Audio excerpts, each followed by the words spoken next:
है friends, welcome to my YouTube channel. आज हम बताने जा रहे हैं वार्ड सभा करेगी 1,13,891 वार्ड सचिव की नियुक्ति। इसके बारे में इसका क्वालिफिकेशन क्या रखा गया है, कब तक बहाली होगी, इसका सारा प्रोसेस हम बताने जा रहे हैं। तो बने रहिए हमारे वीडियो पे। चलिए ले चलते हैं। इसको अच्छी तरह से जानकारी के लिए हम आपको जो है easytrainer.com पे ले चलेंगे। ले जाने के बाद जो है आपको यहाँ सारा चीज़ डिटेल दिया गया है। कब पोस्ट आई थी, इसका क्वालिफिकेशन क्या रखा गया है, कब तक बहाली होगी, ये सारा चीज़ आज हमको बताने जा रहे हैं। सबसे पहले मैं आपको एक पेपर के माध्यम से बता रहा हूँ। वार्ड सभा करेगी 1,13,891 वार्ड सचिवों की नियुक्ति। राज्यसभा इस आशय पत्र सभी जिलाधिकारी को जारी कर दिया गया है। पत्र में कहा गया है कि बिहार पंचायत आम निर्वाचन 2021 का परिणाम 15 दिसंबर तक हो जाएगा। ऐसे में बिहार वार्ड सभा तथा वार्ड क्रियान्वयन एवं प्रबंध समिति कार्य संचालक नियमावली 2017 के प्रावधान के तहत वार्ड सचिव वार्ड क्रियान्वयन एवं प्रबंध समिति 2021 के चुनाव परिणाम के आधार पर किया जाए। शनिवार तक राज्य के सभी नवनिर्वाचित त्रिस्तरीय ग्राम पंचायत और ग्राम कचहरी की नामों अधिसूचना जारी हो जाएगी। इस तरीका के पेपर में दिया गया है। मैं आपको ले चलता हूँ। उसके बाद जो है इसका कार्य क्या होता है, ये होता क्या है, इसको सारा चीज़ हम जानकारी आपको बताने वाले हैं।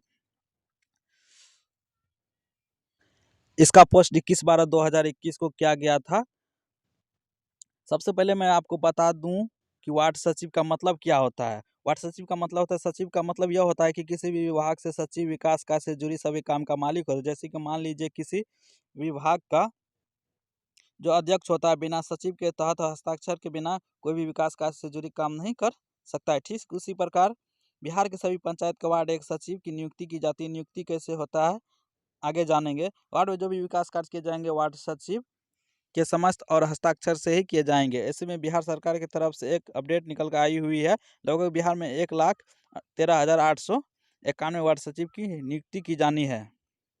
और उसका काम ये होता है कि जो भी वार्ड में विकास कार्य किए जा रहे हैं उसका समीक्षा करना, देख-रेख करना, वार्ड में आए फंड को सहमति के साथ हस्ताक्षर करने के काम आगे बढ़ाना।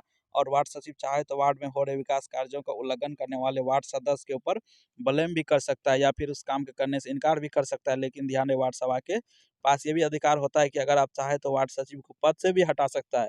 ऐसे में वार्ड सदस्य और वार्ड सचिव एक दूसरे से मिलजुल के काम कर सकते हैं, विकास कार्यों को आगू बढ़ा सकते हैं। बिहार वार्ड पंचायत सचिव बनने के लिए इसमें जो योग्यता रखा गया है, इसमें रखा गया है आवेदक बिहार का निवासी साथ साथ उसी वार्ड का भी होना चाहिए। और जो है इसका दिया गया है आवेदक का उम्र कम से कम 18 वर्ष होना चाहिए। इसका वर्ष जो है 18 वर्ष से कम नहीं होना चाहिए। आवेदक का नाम मतदाता सूची में भी होना चाहिए। आवेदक का जो है 10वीं पास होना चाहिए। इसका क्वालिफिकेशन जो है मैट्रिक रखा गया है। कम से कम आप 10वीं पास होना चाहिए। अगर उससे नीचे हैं तो आपका नहीं होगा। उससे आगे हैं मिनिमम 10th पास है, 11th 12th है, ग्रेजुएशन है वो और अच्छी बात है, लेकिन मिनिमम 10वीं पास होना चाहिए। इसका नियुक्ति कौन करेगा इसके बारे में मैं बता दूं। इसका जो नियुक्ति है ये पूरा अधिकार वार्ड सभा के पास होता है। अगर वार्ड सभा के बैठक में उपस्थित लोगों से वार्ड के 7 सदस्य वार्ड क्रियान्वयन एवं प्रबंध समिति का गठन होता है, जिसमें वार्ड अध्यक्ष होते हैं और ग्राम कचहरी के 5 सदस्य होंगे एवं वार्ड के सभी निवासी में 5 व्यक्तियों का सदस्य के रूप में चुना जाता है। इस 5 सदस्य का चुनाव वार्ड सभा करेगी। अगर संबंधित वार्ड में अनु जनजाति परिवार निवास करते हैं तो 5 सदस्य में से एक सदस्य अनु जनजाति परिवार से अनिवार्य रूप से चयनित किया जाएगा।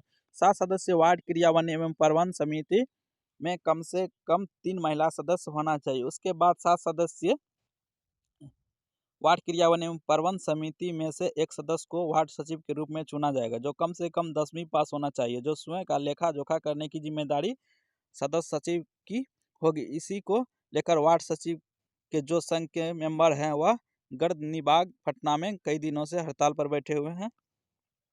इस तरीका से जो है उन लोगों का कार्य दिया गया है कि वार्ड सदस्य और 7 उसमें जो मेंबर होते हैं वो लोग बहाली करेंगे।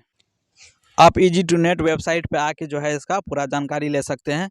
इसका जो है सैलरी जो है, इसका सैलरी सरकार की तरफ से कुछ नहीं दिया जाता है। ये जो है वार्ड सदस्य या मुखिया के द्वारा आपको कुछ कार्य किए दिए जाएंगे। आप कार्य करके जो है उससे आप कमाई कर सकते हैं।